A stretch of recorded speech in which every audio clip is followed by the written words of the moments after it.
Assalamu alaikum everyone. My name is Amir Yasin, O and A-level physics teacher. You are currently watching my YouTube channel Physics with Amir Yasin. If you want to get free lectures, free notes and free past paper solutions, then subscribe to my channel and press bell icon to stay updated with latest content. In this lesson, we'll discuss past year questions associated with interference in water. Then we'll discuss past year questions associated with interference in light. So let's start. Screen पर question आपके सामने। उम्मीद है कि आप इस question को पढ़ोगे, खुद से अटेम्प्ट करोगे वीडियो को पॉज करके, फिर दोबारा से वीडियो को प्ले करके देखोगे कि मैं इस क्वेश्चन को कैसे सॉल्व कर रहा हूं। अगर आपने क्वेश्चन पढ़ा है तो एग्जामिनर सेज कि two progressive waves meet at a point which condition must be met for superposition of waves to occur. अगर आपको याद हो तो मैंने आपको सुपरपोजिशन की कंडीशंस बताई थी। उनमें से एक कंडीशन ये थी कि both the waves should have same type.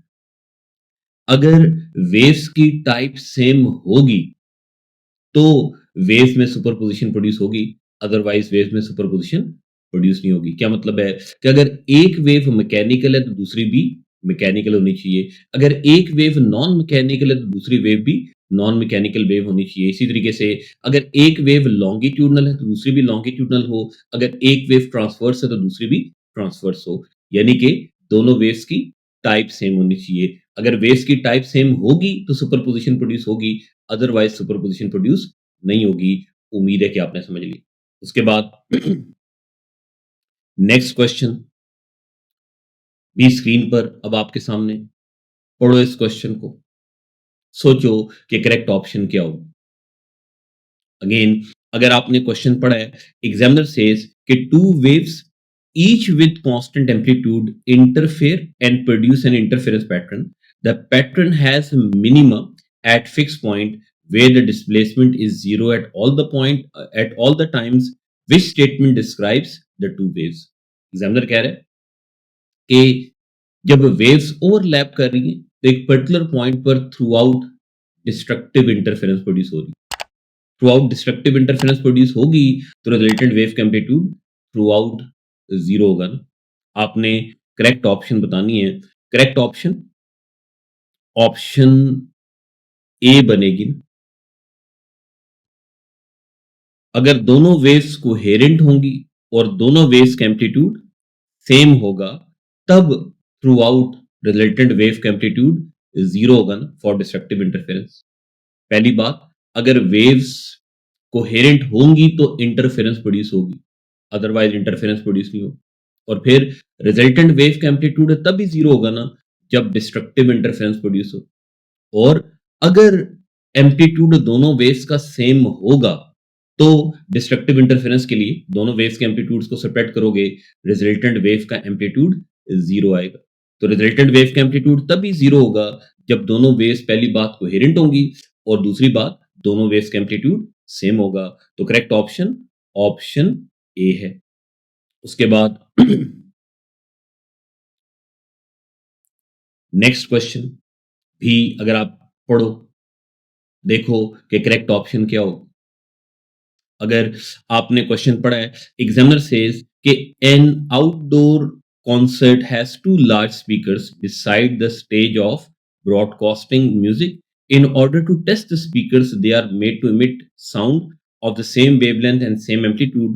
The curved lines in the diagram represent wavefronts. Where is the loudest sound heard? तो लाउडेस्ट साउंड वहां पर प्रोड्यूस होगी ना जहां पर कंस्ट्रक्टिव इंटरफेरेंस प्रोड्यूस होती हो। अगर कंस्ट्रक्टिव इंटरफेरेंस प्रोड्यूस हो रही है तो रिजल्टेंट वेव का एम्पलीट्यूड आप दोनों वेव्स के एम्पलीट्यूड्स को ऐड करके फाइंड करोगे। जब दोनों वेव्स के एम्पलीट्यूड्स को ऐड करोगे तो रिजल्टेंट वेव का एम्पलीट्यूड कंपैरेटिवली ज्यादा होगा, आपको लाउड साउंड सुनाई देगी। तो आपने ऐसा पॉइंट देखना है जहां पर कंस्ट्रक्टिव इंटरफेरेंस प्रोड्यूस होती हो। तो अगर एक वेव का क्रस्ट दूसरी वेव के क्रस्ट के ऊपर लाई करता हो, मैंने बताया था, या फिर एक वेव का ट्रफ दूसरी वेव के ट्रफ के ऊपर लाई करता हो तो कंस्ट्रक्टिव इंटरफेरेंस प्रोड्यूस होती। तो पॉइंट डी पर एक वेव का क्रस्ट दूसरी वेव के क्रस्ट के ऊपर लाई कर रहा है, इसका मतलब है कि पॉइंट डी पर कंस्ट्रक्टिव इंटरफेरेंस प्रोड्यूस हो रही है, पॉइंट डी पर लाउडेस्ट साउंड प्रोड्यूस होगी। उम्मीद है कि आपने समझ ली। उसके बाद क्वेश्चन नंबर 48 पढ़ो, सोचो करेक्ट ऑप्शन क्या होगा। अगर आपने क्वेश्चन नंबर 48 भी पढ़ा है, एग्जामिनर सेज के two wave sources are oscillating in phase, each source produces a wave of a wavelength lambda. The two waves from the source meet at a point x with phase difference of 90 degree. What is possible? Uh, uh, what is possible difference in the distance from the two sources at point x? अगर आपको याद हो, मैंने बताया था कि one wavelength यानी कि लैम्डा कॉरस्पॉन्ड्स टू 360 डिग्री। अगर लैम्डा 360 डिग्री को कॉरस्पॉन्ड करता हो तो फिर लैम्डा बाय 4 90 डिग्री को कॉरस्पॉन्ड करेगा रेशियो मेथड से। तो क्योंकि दोनों वेव्स का फेज डिफरेंस 90 डिग्री है पॉइंट एक्स पर, तो पॉइंट एक्स पर जो पॉसिबल पाथ डिफरेंस बनेगा, एग्जामिनर डिफरेंस इन डिस्टेंस पूछ रहा है, तो डिस्टेंस इन डिफरेंस का मतलब पाथ डिफरेंस। तो एग्जामिनर ने फेज डिफरेंस बता दिया पॉइंट एक्स पर कॉरस्पॉन्डिंग पाथ डिफरेंस पूछ रहा है, तो पॉइंट एक्स पर कॉरस्पॉन्डिंग पाथ डिफरेंस फिर लैम्डा बाय 4 बनेगा। Correct option is option B. उम्मीद है कि आपने समझ लिया। उसके बाद अब जो क्वेश्चन स्क्रीन पर आपके सामने, उम्मीद है कि इस क्वेश्चन को भी आप पढ़ोगे और वन बाय वन इस क्वेश्चन को फिर आप इसके पार्ट्स बताते जाओगे। अगर आप क्वेश्चन की स्टेटमेंट पढ़ो, क्या स्टेटमेंट है? एग्जामिनर कहता है कि 2 point sources A and B produce coherent electromagnetic waves. The waves from A and B are emitted in phase and have wavelength lambda as shown in figure 5.1. The lines on figure 5.1 represent wavefronts. All the points on the wavefronts are in phase. First part में examiner कह रहा है कि आपने position label करनी है of interference maximum और उसको आपने लेबल करना है एज वाई। तो इंटरफेरेंस मैक्सिमम का मतलब कंस्ट्रक्टिव इंटरफेरेंस। आपने ऐसे पॉइंट को लेबल करना है जहां पर रिजल्टेंट वेव का एम्पलीट्यूड मैक्सिमम हो, यानी कि कंस्ट्रक्टिव इंटरफेरेंस प्रोड्यूस होती हो तो जहां पर एक वेव का क्रस्ट दूसरी वेव के क्रस्ट के ऊपर लाई कर रहा हो, किसी भी एक पॉइंट को जहां पर एक वेव का क्रस्ट दूसरी वेव के क्रस्ट के ऊपर लाई कर रहा है, वहां पर आप इस पॉइंट को लेबल कर दोगे। एग्जामिनर ने कहा था कि आपने पॉइंट लेबल करना है क्रॉस के थ्रू तो इसलिए मैंने पॉइंट y को क्रॉस के थ्रू लेबल कर दी। उसके बाद जो अगला पॉइंट आपने लेबल करना है वो इंटरफेरेंस मिनिमम के लिए लेबल करना है। ऐसा पॉइंट जहां पर रिजल्टेंट वेव का एम्पलीट्यूड मिनिमम हो। तो रिजल्टेंट वेव का एम्पलीट्यूड तब मिनिमम बनता है ना जब डिस्ट्रक्टिव इंटरफेरेंस प्रोड्यूस होती हो। तो आप ऐसा पॉइंट देखोगे जहां पर डिस्ट्रक्टिव इंटरफेरेंस प्रोड्यूस होती हो। तो फिलहाल ये क्रस्ट के वेव फ्रंट्स बने हुए, हर दो कंसेक्टिव क्रस्ट के वेव फ्रंट्स के बिल्कुल मिडल में ट्रफ का वेव फ्रंट लाई करता है। तो ऐसा पॉइंट जो कि जिस पॉइंट के लिए एक वेव का क्रस्ट दूसरी वेव के ट्रफ के ऊपर लाई करता हो, ऐसा पॉइंट जहां पर एक वेव का क्रस्ट दूसरी वेव के ट्रफ के ऊपर लाई करता हो, उस पॉइंट पर डिस्ट्रक्टिव इंटरफेरेंस प्रोड्यूस होती है ना। तो इन सॉलिड लाइंस के बिल्कुल मिडल में डॉटेड लाइन अगर मैं बनाना चाहूं ट्रफ के वेव फ्रंट्स के लिए, तो फिर बिल्कुल मिडल में जहां पर एक वेव का क्रस्ट दूसरी वेव के ट्रफ पे लाई कर रहा हो, तो मैं कोई एक ट्रफ का वेव फ्रंट बना देता हूं। मिसाल के तौर पर वेव एक्स के ट्रफ का अगर मैं वेव फ्रंट बनाऊं तो ट्रफ का वेव फ्रंट उस तरीके से बनेगा ना जैसे मैंने बनाया। तो अब अगर किसी भी पॉइंट पर यहां पर देखो एक वेव का क्रस्ट दूसरी वेव के ट्रफ के ऊपर लाई कर रहा है, तो इसको भी मैं क्रॉस से रिप्रेजेंट कर देता हूं। इस पॉइंट को मैंने पॉइंट Z लेबल किया। उम्मीद है कि आपने समझ लिया। उसके बाद नेक्स्ट पार्ट में एग्जामिनर कह रहा है कि the wave in air have wavelength 2.9 into 10 per minus 5 meters. An interference pattern is detected along the line parallel to AB and perpendicular distance 140 meters from AB. The spacing between adjacent interference maximum is 1.2 centimeters. Calculate the separation A of the sources A and B. तो अगर इस part को solve करने के लिए मैं x is equals to lambda D over A का expression use करूं, अगर आपको याद हो तो ये एक्सप्रेशन मैंने आपको इंटरफेरेंस इन लाइट के लिए बताया था। तो क्योंकि एग्जामिनर ने इलेक्ट्रोमैग्नेटिक वेव्स की बात की है, इलेक्ट्रोमैग्नेटिक वेव, लाइट भी इलेक्ट्रोमैग्नेटिक वेव है ना, तो जब जो एक्सप्रेशन मैंने आपको लाइट के लिए बताया था वो आप किसी भी इलेक्ट्रोमैग्नेटिक वेव के लिए यूज कर सकते हो, यानी कि इस एक्सप्रेशन को यहां पर भी यूज किया जा सकता है। अब इस एक्सप्रेशन में एक्स की जगह आप 1.2 सेंटीमीटर्स को मीटर्स में कन्वर्ट करके पुट करोगे, मैं पुट भी कर देता हूँ। एक्स की जगह 1.2 सेंटीमीटर्स को मैंने मीटर्स में कन्वर्ट करके पुट किया। वेवलेंथ एग्जामिनर ने 2.9 इंटू 10⁻⁻5 मीटर्स बताया हुआ है, ये वेवलेंथ। अच्छा, डी की वैल्यू एग्जामिनर ने 140 मीटर्स बताई हुई है, तो डी की जगह मैंने 140 पुट कर दिया। सिर्फ एक अननोन है ए की वैल्यू आ जाएगी। तो उम्मीद है कि इस क्वेश्चन को आगे आप सॉल्व कर लोगे। अगर मैं ए की वैल्यू फाइंड करूं 1 पॉइंट सॉरी अगर मैं ए को सब्जेक्ट बनाऊं तो ए फिर 2.9 raise to power -5 into 140 divided by 1.2 raise to power -2। तो ए की वैल्यू फिर 0.34 मीटर्स बनती है। आप लोग भी चेक कर लेना कि मैंने कोई मैथमेटिकल मिस्टेक ना की हो इस पार्ट को सॉल्व करते हुए। तो ए की वैल्यू मेरा तो ख्याल है कि 0.34 मीटर्स आएगी। उसके बाद नेक्स्ट पार्ट में एग्जामिनर कह रहा है कि state the principal region of electromagnetic spectrum in which the wave belong. तो एग्जामिनर ने वेवलेंथ ऑफ वेव्स बताया हुआ 2.9 इंटू 10⁻⁻5 मीटर। तो आपने पूरा का पूरा इलेक्ट्रोमैग्नेटिक स्पेक्ट्रम भी याद रखना है। आपको ये पता होना चाहिए कि इलेक्ट्रोमैग्नेटिक स्पेक्ट्रम के अंदर किस इलेक्ट्रोमैग्नेटिक वेव का वेवलेंथ क्या होता है, फ्रीक्वेंसी क्या होती है। तो जब आप ये याद कर लोगे इलेक्ट्रोमैग्नेटिक स्पेक्ट्रम, तो जो 10⁻⁵ मीटर है वो इंफ्रारेड रेडिएशंस का वेवलेंथ होता है। तो जो वेवलेंथ है वो इंफ्रारेड रीजन में फॉल कर रहा है। उम्मीद है कि आपने सेकंड पार्ट को भी समझ लिया। उसके बाद क्वेश्चन नंबर 49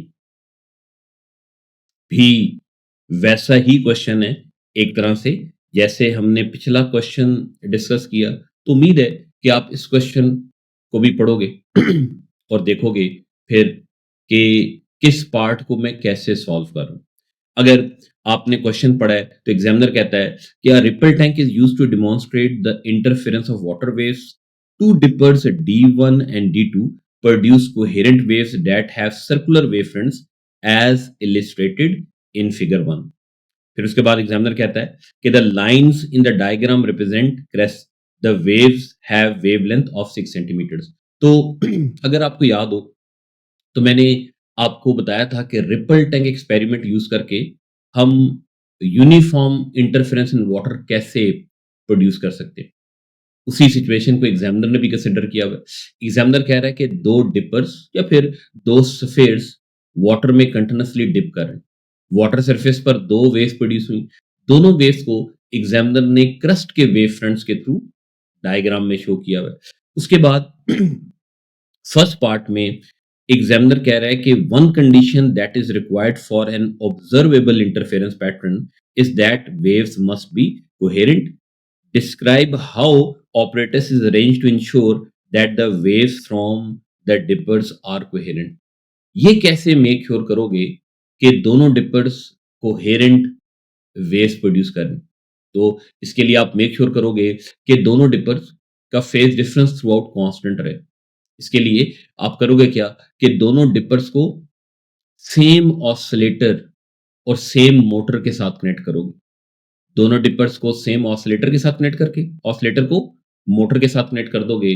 जब आप मोटर को स्विच ऑन करोगे, ऑसिलेटर ने ऑसिलेट करना है, दोनों डिपर्स ने सेम फ्रीक्वेंसी के साथ वाटर के अंदर कंटिन्यूअसली डिप करना है।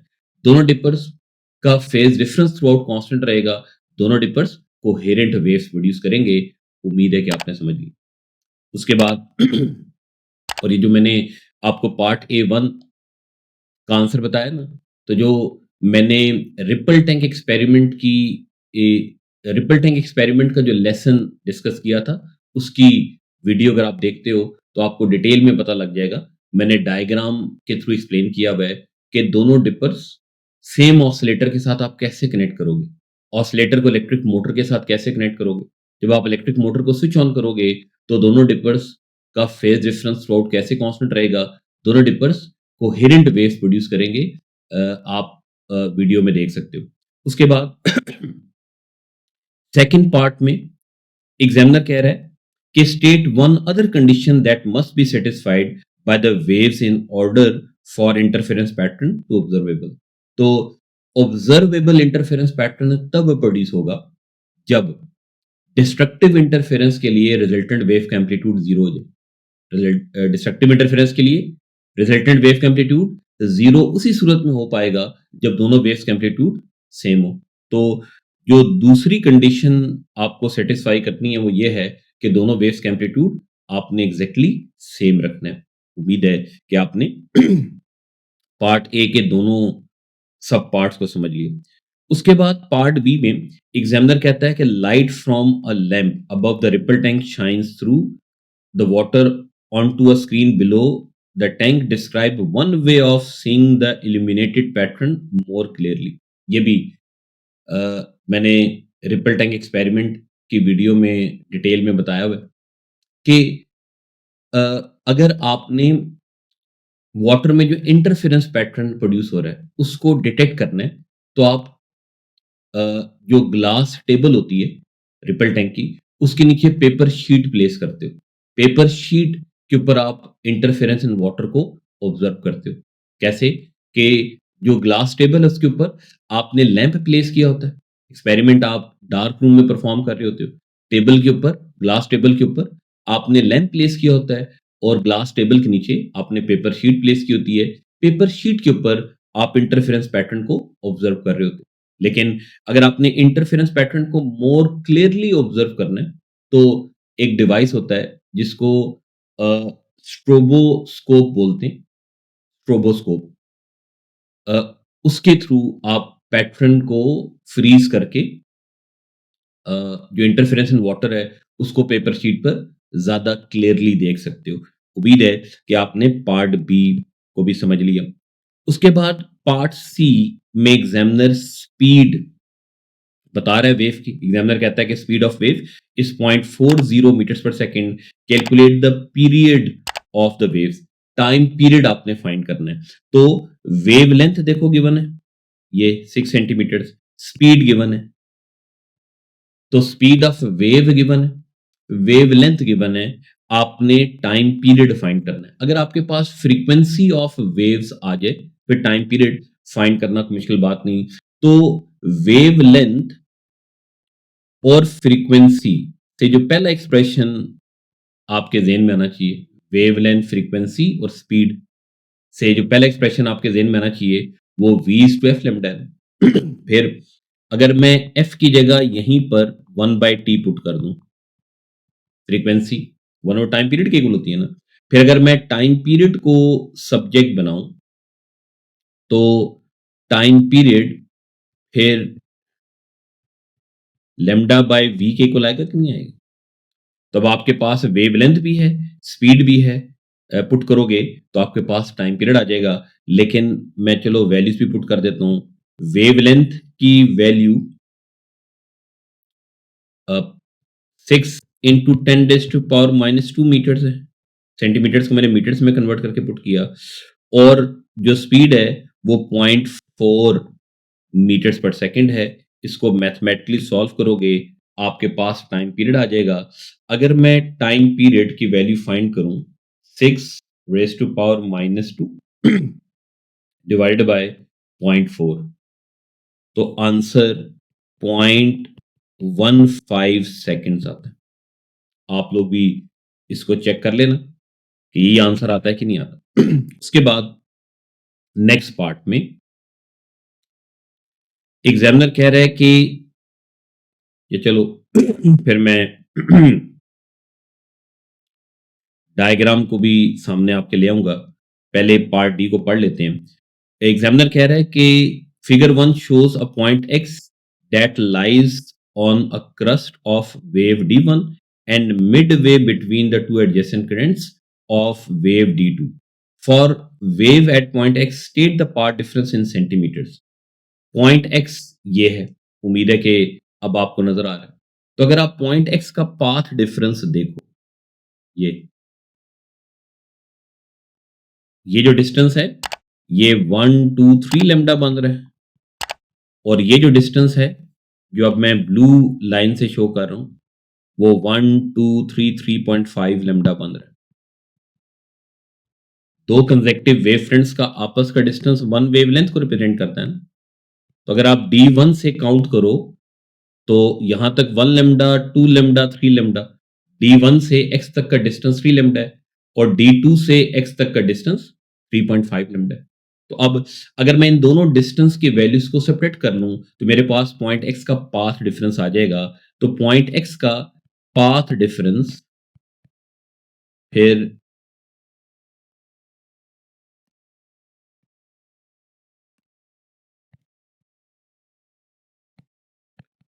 0.5 लेमडा बनेगा, नहीं बनेगा? 3.5 लेमडा माइनस 3 लेमडा, तो लेमडा की वैल्यू 6 सेंटीमीटर है। तो लेमडा की जगह अगर मैं इसकी वैल्यू पुट करूं 6, ठीक है, तो 0.5 इंटू 6 3 सेंटीमीटर। तो पार्ट D1 का आंसर 3 सेंटीमीटर।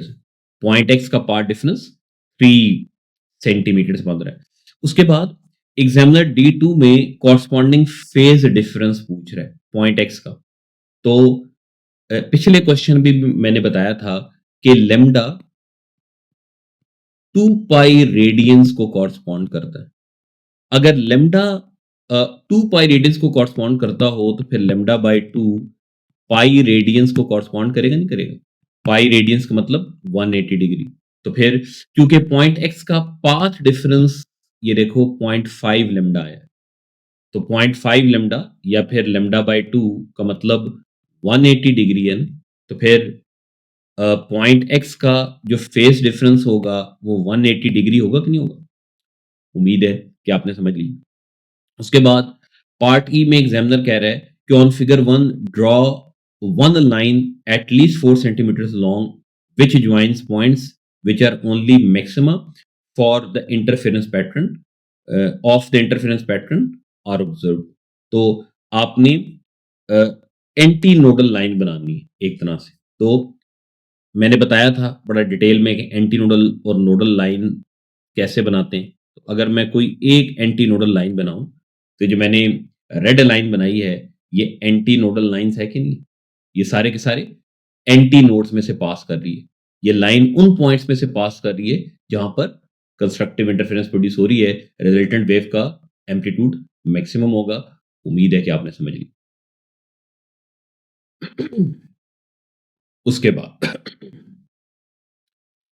अब अगर आप इस क्वेश्चन को पढ़ो जो कि अब स्क्रीन पर आपके सामने, क्या क्वेश्चन है?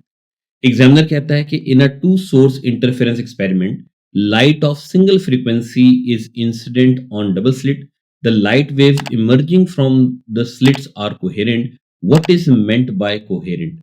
कोहेरेंट वेव्स का एग्जामिनर मतलब पूछ रहा है। अगर आपको याद हो तो मैंने कोहेरेंट वेव्स की डेफिनेशन बताई थी ना, करेक्ट ऑप्शन ऑप्शन बी बनेगी ना। The waves have a constant phase difference. मैंने कहा था कि अगर वेव्स का phase difference through out constant रहता हो तो ऐसी वेव्स को कोहेरेंट वेव्स बोलते हैं। उम्मीद है कि आपने समझ ली। उसके बाद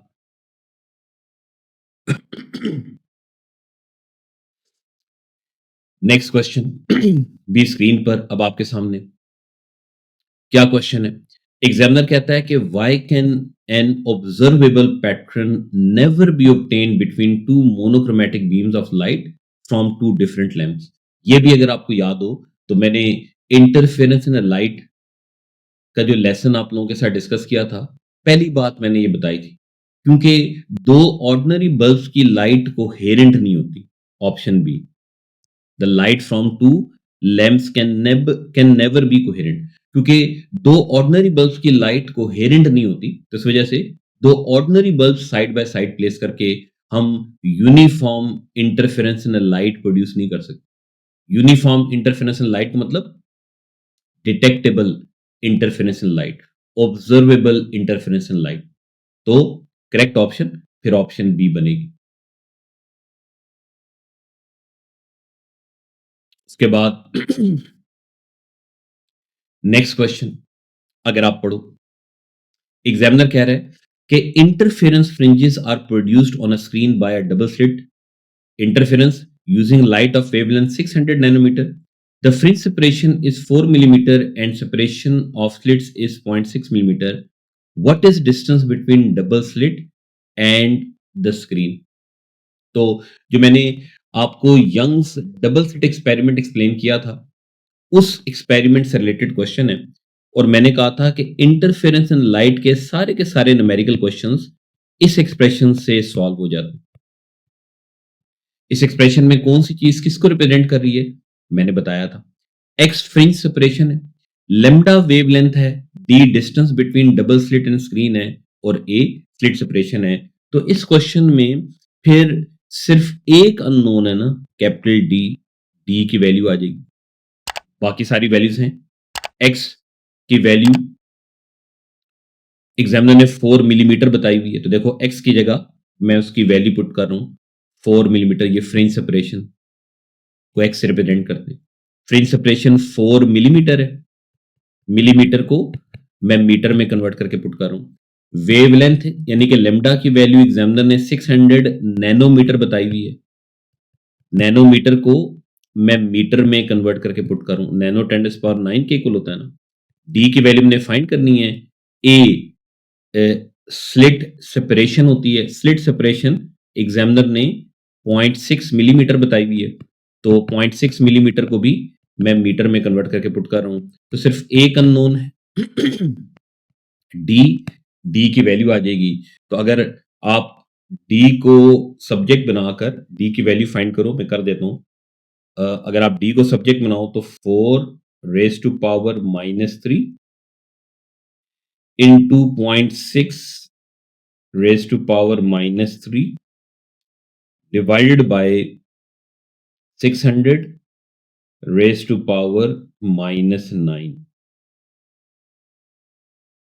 तो आंसर फिर 4 मीटर्स आ रहा है। तो correct option is option D. बहरहाल आप लोग भी चेक कर लेना इसको सॉल्व करके कि मैंने कैलकुलेशन सही की है कि नहीं की। वैल्यूज मैंने पुट कर दी, मेथड मैंने बता दी है। उम्मीद है कि आपने समझ ली। उसके बाद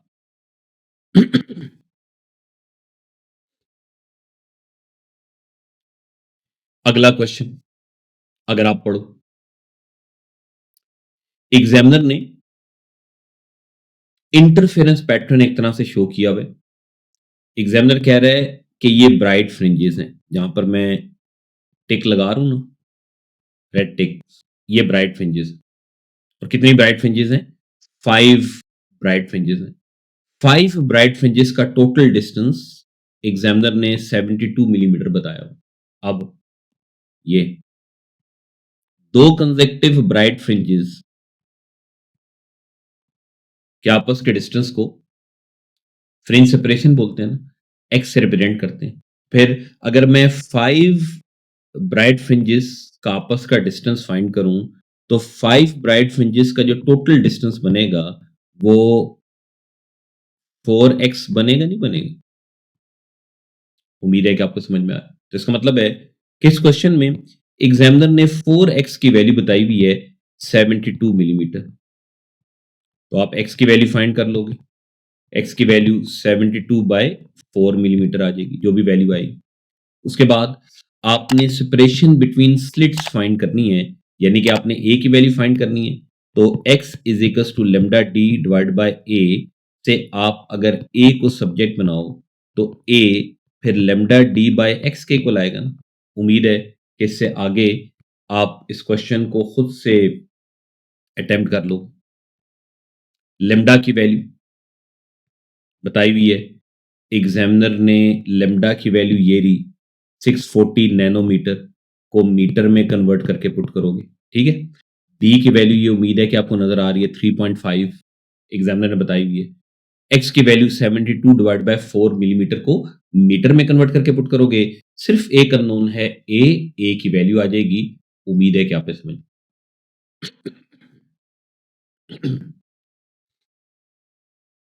उसके बाद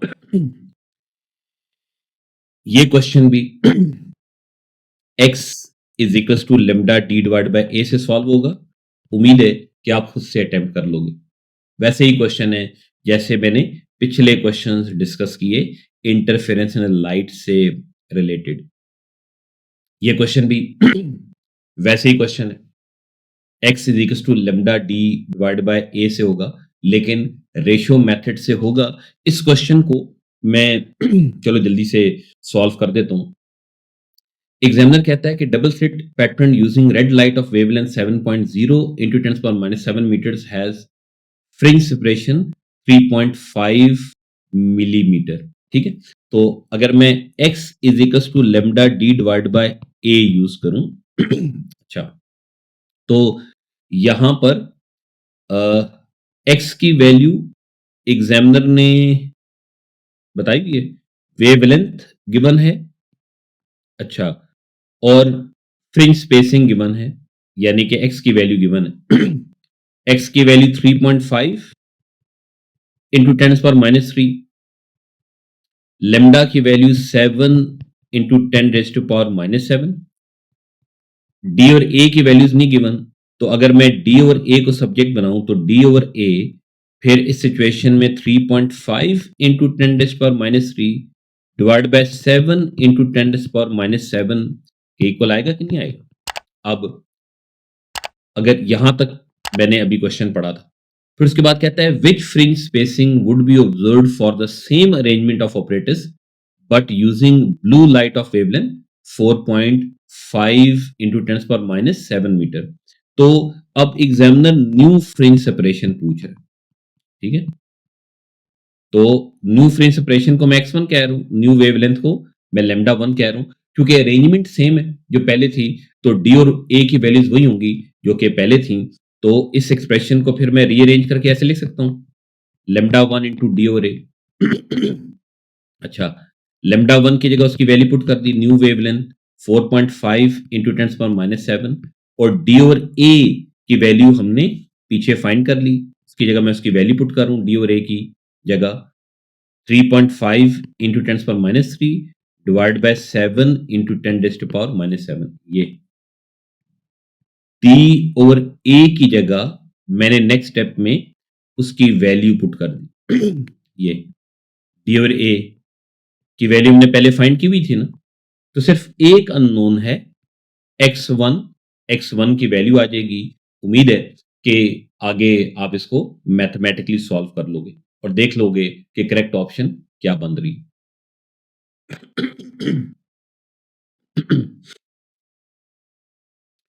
अगर इस क्वेश्चन को भी जल्दी से मैं अटेम्प्ट करूं, ऐसा क्वेश्चन अभी थोड़ी देर पहले एक तरह से मैंने आपको करवाया था। एग्जामिनर कहता है कि double slit experiment demonstrate interference between two coherent sources of light waves. In the diagram the curved line represents wavefronts at which point does complete destructive interference अकर।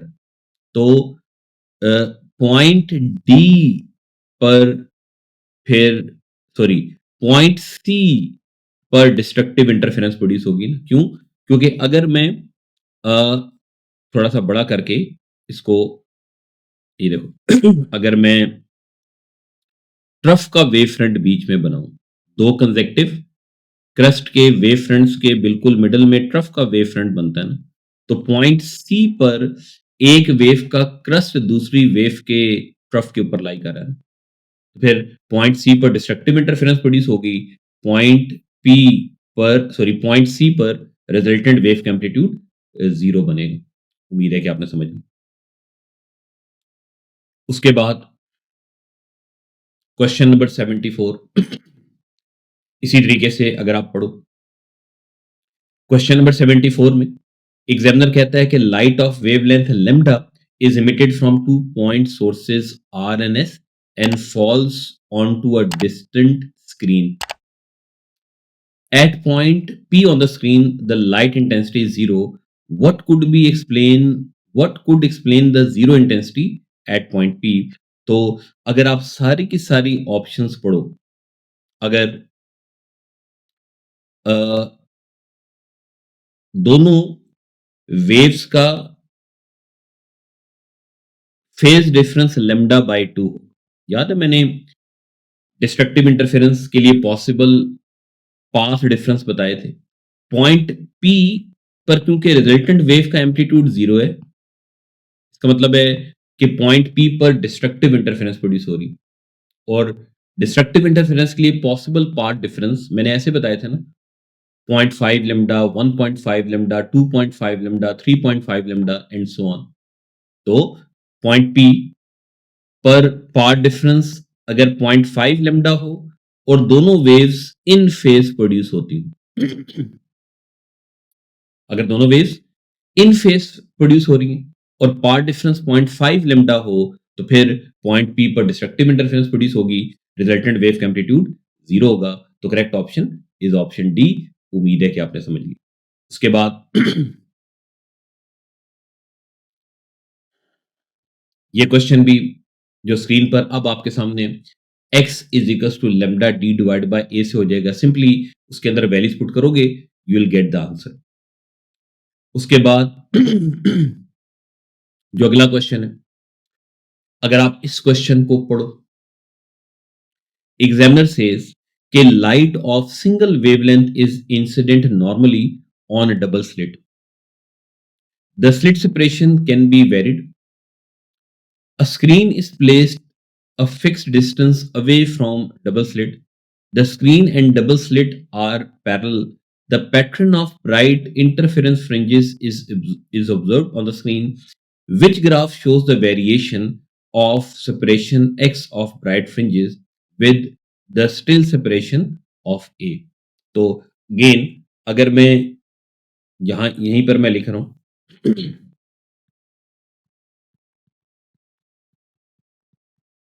ये एक्सप्रेशन है ना, तो इस एक्सप्रेशन से नहीं पता लग रहा कि x and a are inversely proportional, क्योंकि d की वैल्यू भी फिक्स्ड है, लेमडा की वैल्यू भी फिक्स्ड है।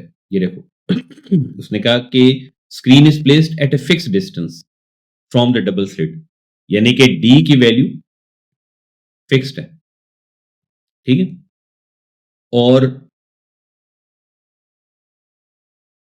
वेवलेंथ भी फिक्स्ड है, ठीक, लेमडा भी कांस्टेंट है, डी भी कांस्टेंट है, तो फिर product lambda into D constant होगा।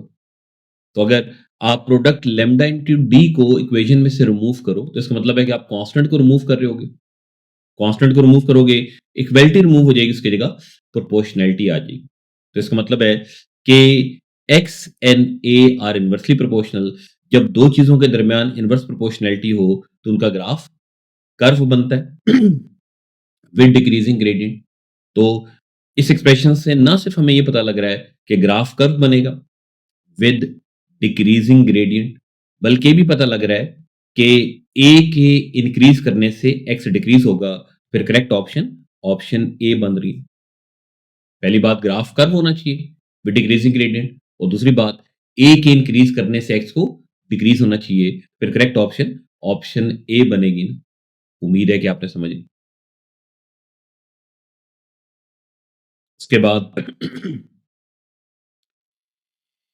ये क्वेश्चन भी ऐसे ही है।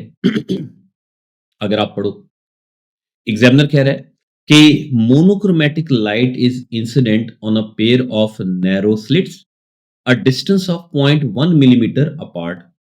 A series of bright and dark fringes are observed on the screen a distance 2 meters away.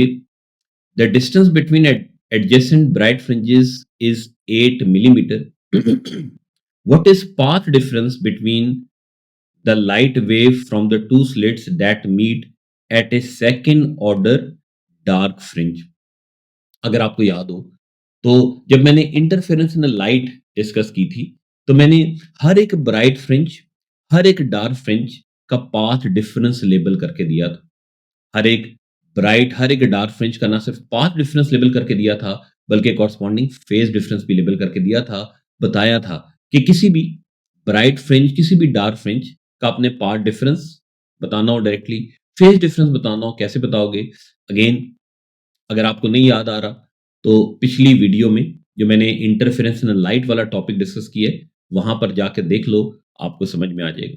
तो मैंने कहा था कि जो सेंट्रल ब्राइट फ्रिंज होती है, ये सेंट्रल ब्राइट फ्रिंज है ना, सेंट्रल ब्राइट फ्रिंज का पाथ डिफरेंस 0 होता है। सेंट्रल ब्राइट फ्रिंज के फौरन बाद जो डार्क फ्रिंज होती है, उसका पाथ डिफरेंस 0.5 लेमडा होता है, और जो नेक्स्ट डार्क फ्रिंज होती है, उसका पाथ डिफरेंस 1.5 लेमडा होता है। तो एग्जामिनर ने सेकंड ऑर्डर डार्क फ्रिंज का पाथ डिफरेंस पूछा ना, तो सेकंड ऑर्डर डार्क फ्रिंज का पाथ डिफरेंस फिर 1.5 लेमडा आ रहा है।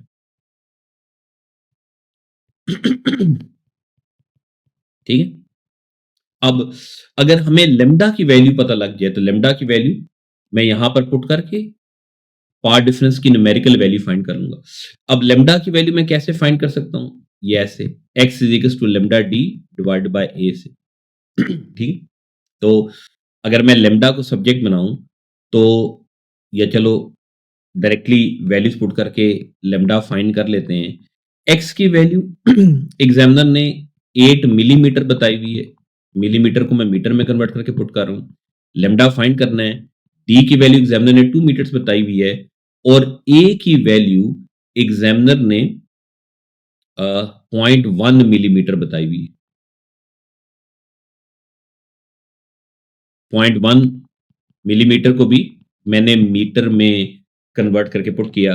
अब अगर मैं लेमडा की वैल्यू फाइंड करूं, तो लेमडा की वैल्यू फिर 8 raise to power -3 into 0.1 raise to power -3 divide by 2। तो लेमडा की वैल्यू, उम्मीद है कि आपको नजर आ जाएगा जो मैं लिख रहा हूं, 4 into 10 raise to power -7 metres आ रही है। ठीक है। तो अब मैं यहां पर देखो वैल्यू पुट करने लगूं, तो 1.5 into 4 into 10 raise to power -7, lambda की जगह मैंने उसकी वैल्यू पुट कर दी, ताकि आपको बेहतर समझ में आए। ये मैं ब्लू बॉक्स के अंदर पुट कर रहा हूं, ये लेमडा की जगह मैंने उसकी वैल्यू पुट कर दी। फिर पाथ डिफरेंस 1.5 इंटू 4 इंटू 10 पर -7, ये 6 into 10 raise to power -7 metres आ रहा है। तो करेक्ट ऑप्शन फिर ऑप्शन सी बनेगी। उम्मीद है आपने समझ ली।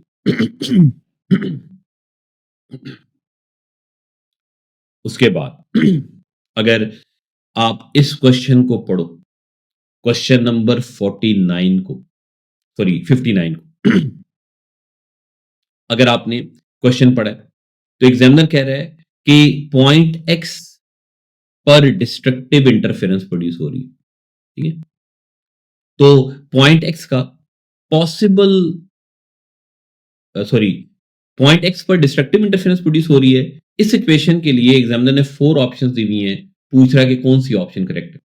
पॉइंट एक्स पर डिस्ट्रक्टिव इंटरफेरेंस प्रोड्यूस हो रही है ना, डिस्ट्रक्टिव इंटरफेरेंस के लिए मैंने पॉसिबल पाथ डिफरेंस बताए थे। पहली बात, ये जो S2x माइनस S1x लिखा हुआ है, ये x का पाथ डिफरेंस है ना, distance, difference of a point from the two sources. Difference of a distance of a point from the two sources is called path difference of the point. तो point x का path difference फिर s2x minus s1x बनेगा ना, तो point x का path difference फिर 0.5 lambda हो सकता है ना, क्योंकि point x पर destructive interference प्रोड्यूस हो रही, तो point x का possible path difference 0.5 lambda हो सकता है, फिर करेक्ट ऑप्शन ऑप्शन सी बनेगी।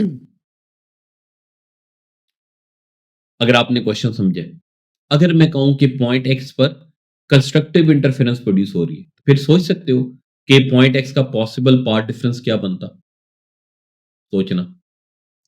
मैं नेक्स्ट क्वेश्चन डिस्कस करूं, उम्मीद है कि क्वेश्चन नंबर 61 को भी आप पढ़ोगे और देखोगे कि करेक्ट ऑप्शन कौन सी। अगर आपने क्वेश्चन पढ़ा है तो कह रहा है कि एग्जामिनर nth डार्क फ्रिंज के लिए कौन सी ऑप्शन करेक्ट होगी।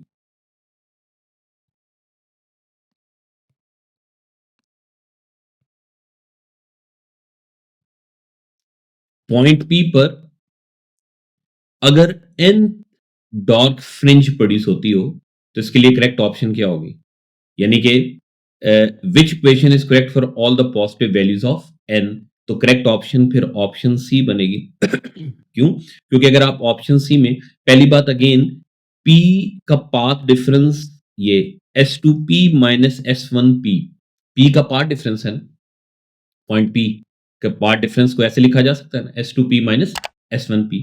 तो क्योंकि पॉइंट p पर डार्क फ्रिंज प्रोड्यूस हो रही है, पॉइंट p पर डिस्ट्रक्टिव इंटरफेरेंस प्रोड्यूस हो रही है, डिस्ट्रक्टिव इंटरफेरेंस के पॉसिबल पार्ट डिफरेंस मैंने क्या बताए थे, 0.5 लेमडा, 1.5 लेमडा, 2.5 लेमडा, 3.5 लेमडा, ऐसे बताए थे ना पाथ डिफरेंस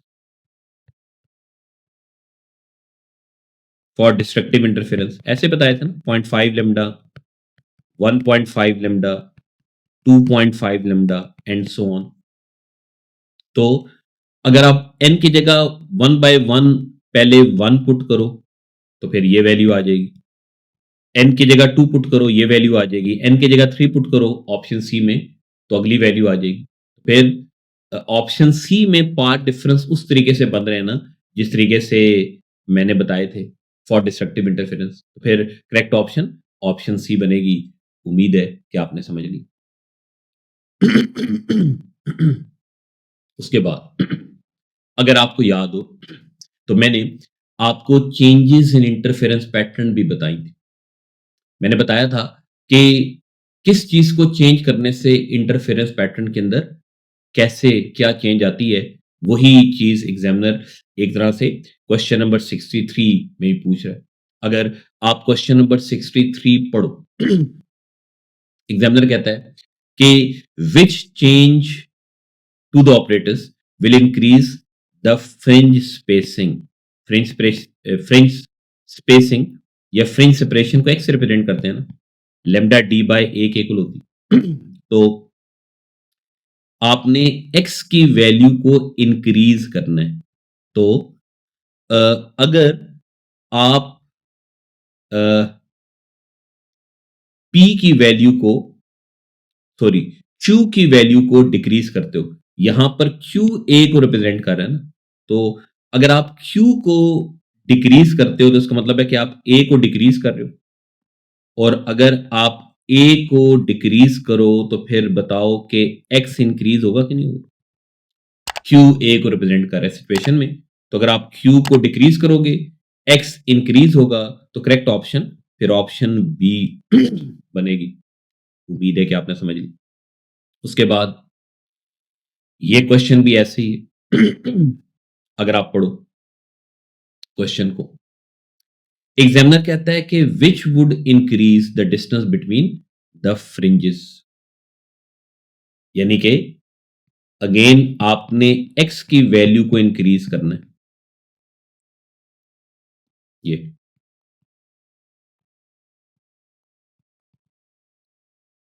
फ्रिंज सेपरेशन आपने इंक्रीज करनी है, कैसे इंक्रीज होगी?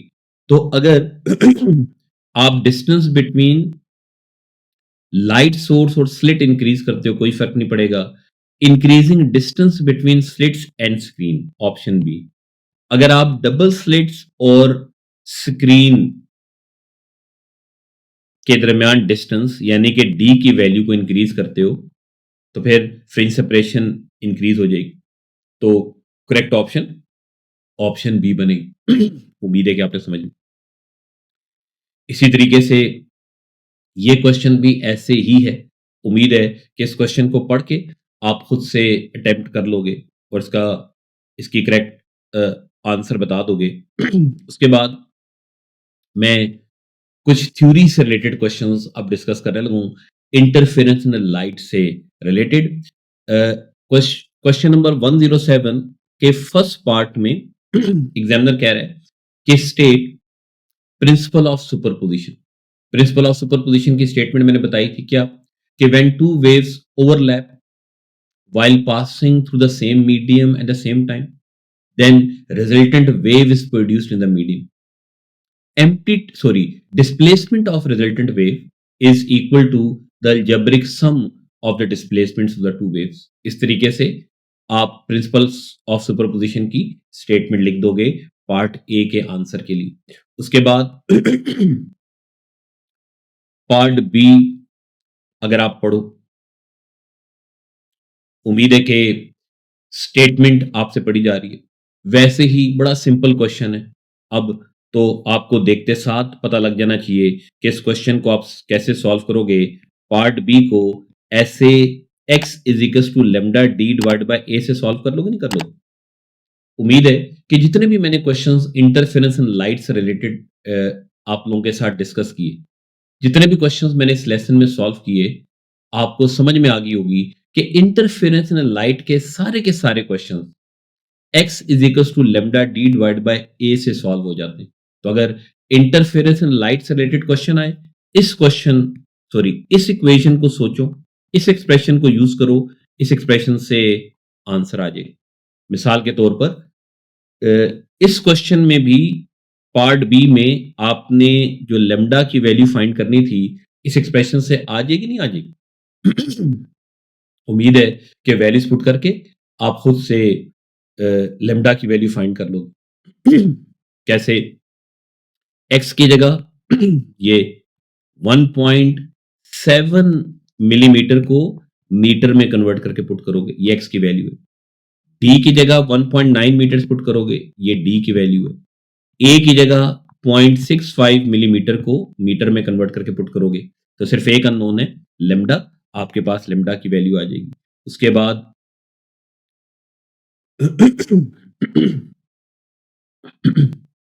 जो नेक्स्ट पार्ट है, पार्ट सी, पढ़ोगे और देखो कि पार्ट सी में एग्जामिनर क्या कह रहा है और क्या पूछ रहा है। एग्जामिनर कह रहा है कि light waves from slit X and Y in part B arrive at a point between the two adjacent bright fringes on the screen. Figure 4.2 shows the variation of displacement with time for the waves arriving at point where they meet. Examiner ने displacement time graph show किया हुआ है दोनों waves का। फिर examiner कह रहा है कि student makes two statements about the waves at this point. Statement number 1 क्या है? The phase difference between the two waves is 90 degree. और स्टेटमेंट नंबर 2 क्या है? कि the amplitude of the resultant wave is 0। First part में examiner कह रहा है कि explain why statement 1 is correct कि इन दोनों वेव्स का फेज डिफरेंस 90 डिग्री है। ये हमें कैसे पता लग रहा है? अगर आप ग्राफ से देखो तो जहां पर एक वेव की डिस्प्लेसमेंट 0 है, ये वेव x है, दूसरी वेव की डिस्प्लेसमेंट मैक्सिमम है कि नहीं? क्योंकि एक वेव की डिस्प्लेसमेंट 0, दूसरी वेव की डिस्प्लेसमेंट मैक्सिमम, तो इसका मतलब है कि फेज डिफरेंस दोनों वेव्स का 90 डिग्री है। या फिर यूं भी कह सकते हो कि दोनों वेव्स का जो आपस का डिस्टेंस है वो क्वार्टर वेवलेंथ को रिप्रेजेंट कर रहा है। तो वन वेवलेंथ क्योंकि 360 डिग्री को कॉरस्पॉन्ड करता है, तो क्वार्टर वेवलेंथ फिर 90 डिग्री को कॉरस्पॉन्ड करेगा, नहीं करेगा? उम्मीद है कि आपने समझ ली। उसके बाद सेकंड पार्ट में कह रहा है कि state and explain whether statement 2 is correct. State and explain whether statement 2 is correct. Statement 2 incorrect है। क्यों? क्योंकि पहली बात, दोनों वेव्स आउट ऑफ फेज नहीं है। दोनों वेव्स का फेज डिफरेंस 180 डिग्री नहीं है। अगर दोनों वेव्स का पहली बात phase difference through out 180 degree होता, दोनों वेव्स इस तरीके से ओवरलैप कर रही होती हैं कि थ्रू आउट एक वेव का क्रस्ट दूसरी वेव के ट्रफ के ऊपर लाई कर रहा होता, तब दोनों वेव्स एक दूसरे को कैंसिल आउट करती ना, तब रिजल्टेंट वेव का एम्पलीट्यूड जीरो होता। तो स्टेटमेंट 2 इनकरेक्ट क्यों है? उम्मीद है कि आपने समझ लिया। उसके बाद नेक्स्ट पार्ट में एग्जामिनर कह रहा है कि width of each slit in B is decreased by same amount, there is no change to the separation of the slit, describe and explain the effect if any of this change on operators of interference pattern on appearance of interference pattern। अगर आपको याद हो ना, जब मैंने changes in interference pattern बताई थी ना, तो ये चेंज भी मैंने वहां पर डिस्कस किया था कि अगर आप दोनों स्लिट्स के विड्थ एक जितनी डिक्रीज करो, डबल स्लिट्स की बात करो, अगर आप दोनों स्लिट्स की विड्थ एक जितनी डिक्रीज करो, फिर फ्रिंज सेपरेशन के अंदर तो कोई चेंज नहीं आती, लेकिन intensity of bright fringes decrease हो जाती। उम्मीद है कि आपने इस क्वेश्चन को भी समझ लिया। उसके बाद एक और मैं जल्दी से क्वेश्चन थ्योरी का डिस्कस कर लेता हूं। क्वेश्चन नंबर 68 भी अब स्क्रीन पर आपके सामने। एग्जामिनर ने प्रिंसिपल ऑफ सुपरपोजिशन की स्टेटमेंट पूछी। अभी थोड़ी देर पहले मैंने बताई है, प्रिंसिपल ऑफ सुपरपोजिशन की स्टेटमेंट आप बता दोगे। उसके बाद अगर आप पार्ट बी को पढ़ो, जो एग्जामिनर ने सिचुएशन एक्सप्लेन की हुई है, वीडियो को पॉज करके इसको पढ़ो, फिर वीडियो को दोबारा से प्ले करके देखो कि इस क्वेश्चन में एग्जामिनर पूछ रहा क्या है और हमने क्या फाइंड करना है। इस क्वेश्चन के फर्स्ट पार्ट में एग्जामिनर कह रहा है कि the light wave leaving the two slits are coherent, what is meant by coherent.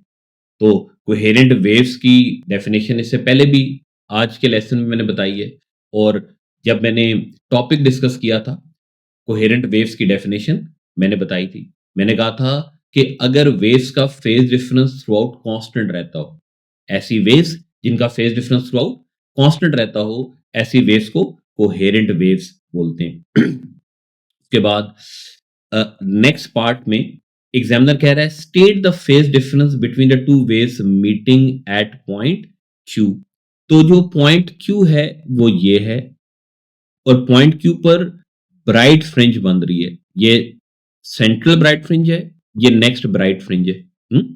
तो सेंट्रल ब्राइट फ्रिंज का पाथ डिफरेंस अगर आपको याद हो, मैंने 0 बताया था।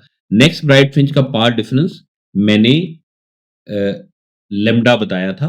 तो एग्जामिनर ने फेज डिफरेंस पूछा है, तो क्योंकि क्यू पर जो ब्राइट फ्रिंज बन रही है उसका पाथ डिफरेंस लेमडा है, और लेमडा 360 डिग्री को कॉरस्पॉन्ड करता है। मैंने कहा था याद कर लो, और आज के लेसन में भी मैंने नंबर ऑफ टाइम्स बता दिया है।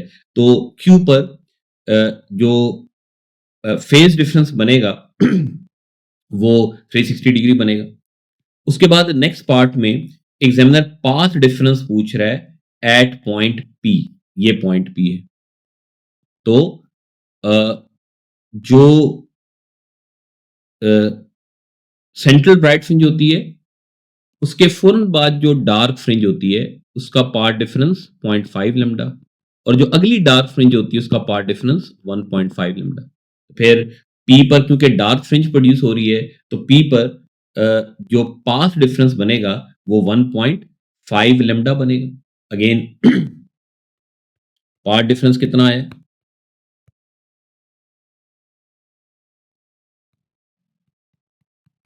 1.5 लैम्डा। लेकिन एग्जामिनर कह रहा है कि आपने आंसर नैनोमीटर में बताना है, यानी कि न्यूमेरिकल आंसर बताना है। फिर उसी तरीके से मैं पहले या मेरा ख्याल है कि वेवलेंथ गिवन है ना। हाँ, ये लैम्डा की वैल्यू गिवन है ना। 610 नैनोमीटर। तो फिर आप यहां पर लैम्डा की जगह उसकी वैल्यू पुट कर दो, 610 नैनोमीटर। एग्जामिनर ने कहा था कि नैनोमीटर में आपने आंसर बताना है, तो इसको मैंने 610 ही लिखा है, 610 नैनोमीटर ही लिखा है। उसको मैंने नैनो को मीटर में कन्वर्ट नहीं किया, तो 610 इंटू 1.5, तो ये 915 नैनोमीटर बनता है। उम्मीद है कि आपसे पढ़ा जा रहा है जो मैं लिख रहा हूं स्क्रीन पर। तो पार्ट 2 का आंसर आ गया 915 नैनोमीटर। उसके बाद एग्जामिनर ने distance between two slits find करने के लिए कहा। डिस्टेंस बिटवीन टू स्लिट्स यानी कि ए की वैल्यू फाइंड करने के लिए कहा। अगेन आप इस एक्सप्रेशन को यूज करोगे। अगेन आप x is equal to lambda D divide by A को यूज कर लोगे, और ए को अगर आप सब्जेक्ट बनाओ तो ए फिर लेमडा डी बाय एक्स के इक्वल आएगा ना। तो लेमडा की वैल्यू है हमारे पास 610 नैनोमीटर। डी की वैल्यू है हमारे पास 2.7, ये डी है। और एक्स की वैल्यू आप कैसे फाइंड करोगे? उम्मीद है कि ये वैल्यूज आपने जो मैं रब कर नोट कर ली थी। देखो, एग्जामिनर ने कितनी ब्राइट फ्रिंजेस का आपस का डिस्टेंस दिया है, ये जो 22 मिलीमीटर है, ये 1 2 3 4 एंड 5 ब्राइट फ्रिंजेस का आपस का डिस्टेंस है। दो कंसेक्टिव ब्राइट फ्रिंजेस का आपस का डिस्टेंस एक्स को रिप्रेजेंट करता है ना। फिर सॉरी, ये जो टोटल डिस्टेंस है ये फिर 4x बनेगा ना। तो इसका मतलब है कि 4x की वैल्यू एग्जामिनर ने 22 मिलीमीटर बताई हुई है, आप x की वैल्यू फाइंड कर लोगे। ये बाकी सारा मैं रब कर रहा हूं। उम्मीद है कि आपने इसको नोट कर लिया था, समझ लिया था। अच्छा, तो फिर x की वैल्यू हमारे पास आ जाएगी 22/4 मिलीमीटर। 22 divide by 4, 5.5 millimetre. ठीक है। तो अब अगर मैं वैल्यूज भी चलो पुट कर देता हूं, तो ए की वैल्यू हमने फाइंड करनी है। लेमडा की जगह 610 नैनोमीटर को अब मीटर में कन्वर्ट करके पुट कर रहा हूं। अच्छा, डी की जगह उसकी वैल्यू 2.7 पुट कर दी, और एक्स की जगह उसकी वैल्यू पुट कर दी 5.5 इंटू 10⁻³ तो आपके पास ए की वैल्यू आ जाएगी। तो मैं मैथमेटिकली सॉल्व भी कर देता हूँ। 610⁻⁹ इंटू 2.7 डिवाइड बाय 5.5⁻³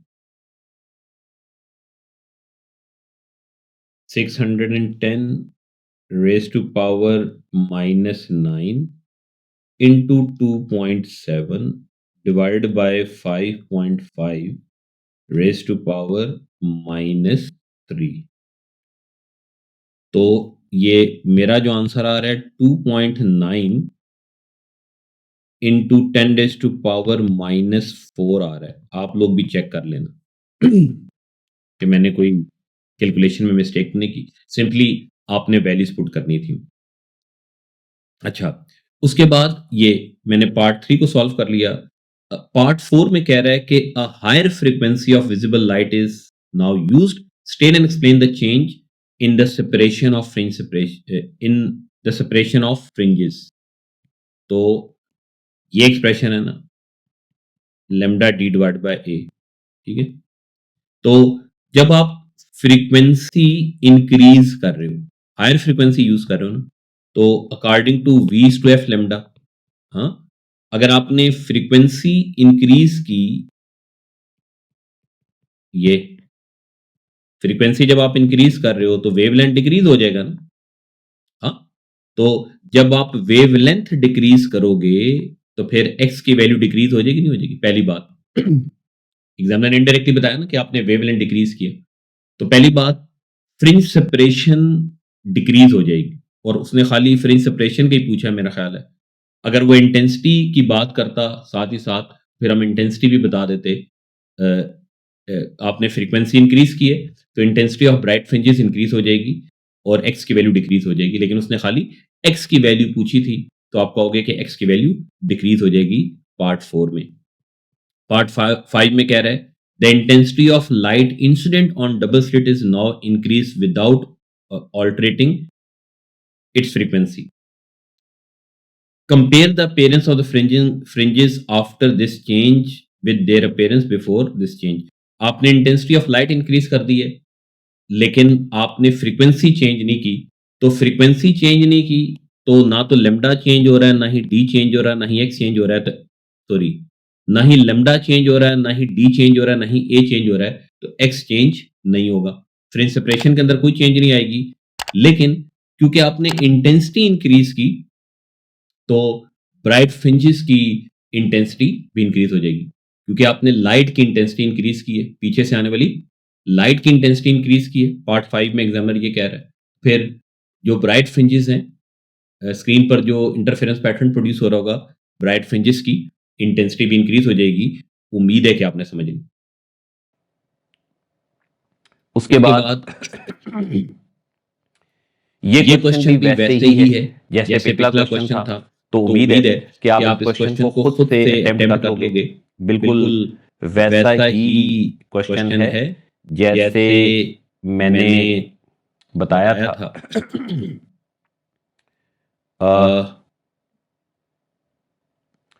एक और क्वेश्चन हम डिस्कस कर लेते हैं, इंटरफेरेंस लाइट का।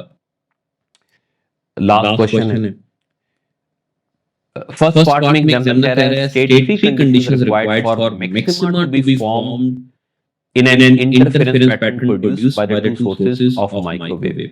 मैक्सिमा का मतलब मैंने पहले भी बताया था, कंस्ट्रक्टिव इंटरफेरेंस। तो एग्जामिनर 3 कंडीशंस पूछ रहा है फॉर कंस्ट्रक्टिव इंटरफेरेंस। पहली बात, दोनों वेव्स को कोहेरेंट होना चाहिए। दूसरी बात, दोनों वेव्स की टाइप सेम होनी चाहिए। तीसरी बात, दोनों वेव्स का एम्पलीट्यूड सेम होना चाहिए।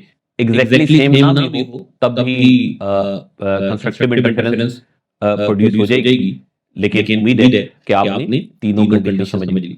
उसके बाद पार्ट बी में एग्जामिनर कह रहा है कि अब microwave source M emits a microwave frequency 12 GHz so that the wavelength of microwaves is 0.025 metre. तो वेवलेंथ फाइंड करना है।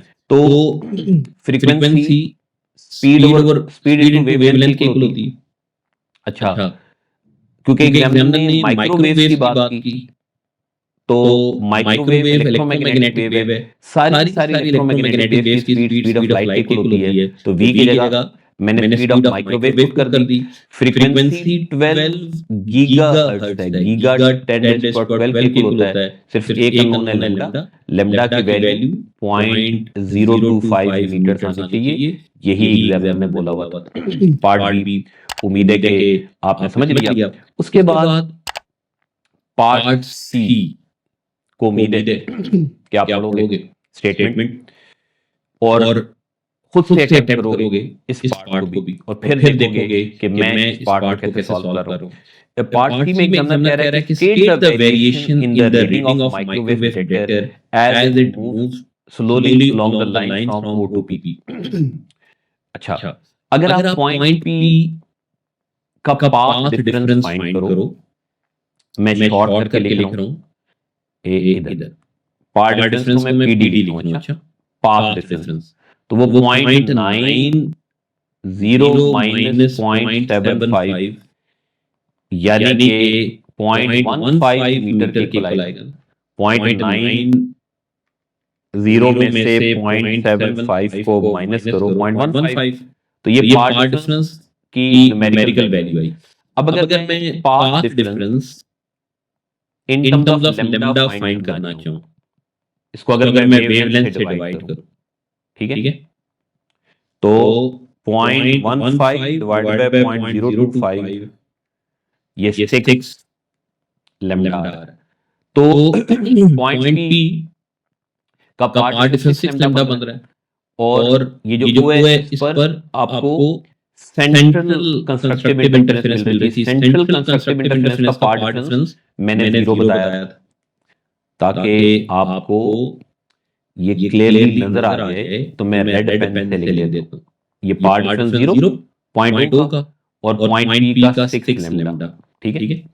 तो फिर 0 से पी तक जब आप जा रहे होगे तो 0 अगर पार्ट डिफरेंस और कंस्ट्रक्टिव इंटरफेरेंस प्रोड्यूस होती है, अगली कंस्ट्रक्टिव इंटरफेरेंस 1 लैम्डा पर होती है, फिर 2 लैम्डा पर, फिर 3 लैम्डा पर, फिर 4 लैम्डा पर, फिर 5 लैम्डा पर। जो मैंने लिखा है, उम्मीद है कि आपको नजर आ रहा होगा। यस, तो मैं थोड़ा सा बेहतर करके लिख देता हूँ। 2 लैम्डा, फिर 3 लैम्डा, फिर 4 लैम्डा, फिर 5 लैम्डा, फिर 6 लैम्डा। तो जब आप O से P तक जाओगे, O पर कंस्ट्रक्टिव इंटरफेरेंस, फिर O और लैम्डा के दरमियान डिस्ट्रक्टिव इंटरफेरेंस, फिर लैम्डा पर फिर से कंस्ट्रक्टिव इंटरफेरेंस, फिर डिस्ट्रक्टिव, फिर कंस्ट्रक्टिव, फिर कंस्ट्रक्टिव, डिस्ट्रक्टिव, ऐसे। तो O से लेकर P तक फिर सोचो कि कितनी कंस्ट्रक्टिव इंटरफेरेंस प्रोड्यूस होगी। 1 2 3 4 5 6 एंड 7। O से लेकर P तक 7 कंस्ट्रक्टिव इंटरफेरेंस और 6 डिस्ट्रक्टिव इंटरफेरेंस प्रोड्यूस होंगी। उम्मीद है कि आप समझ में। उसके बाद नेक्स्ट पार्ट में एग्जामिनर कहता है कि the microwave source M is replaced by a source of coherent light. State 2 changes that must be made to the slit in 1 in order to observe an interference pattern. देखो ये आपने जब microwave को coherent light से replace किया, तो आप सोचोगे कि वेवलेंथ इंक्रीज हुआ है कि डिक्रीज हुआ है। अकॉर्डिंगली आप ए की वैल्यू को इंक्रीज या डिक्रीज करोगे। अगर वेवलेंथ इंक्रीज हुआ है तो ए की वैल्यू को भी आप इंक्रीज करोगे उतना ही। अगर वेवलेंथ डिक्रीज हुआ है तो ए की वैल्यू को भी सेम रेशियो में डिक्रीज करोगे, तब एक्स की वैल्यू अनचेंज रहेगी ना। आपके पास ऑब्जर्वेबल पैटर्न आएगा। उम्मीद है कि आपने समझ ली। Now, if you want to further practice topical worksheets of this topic, if you want to get detailed notes of this topic, then go to my website, that is www.physicswithamiryasin.com. There you will find free learning resources.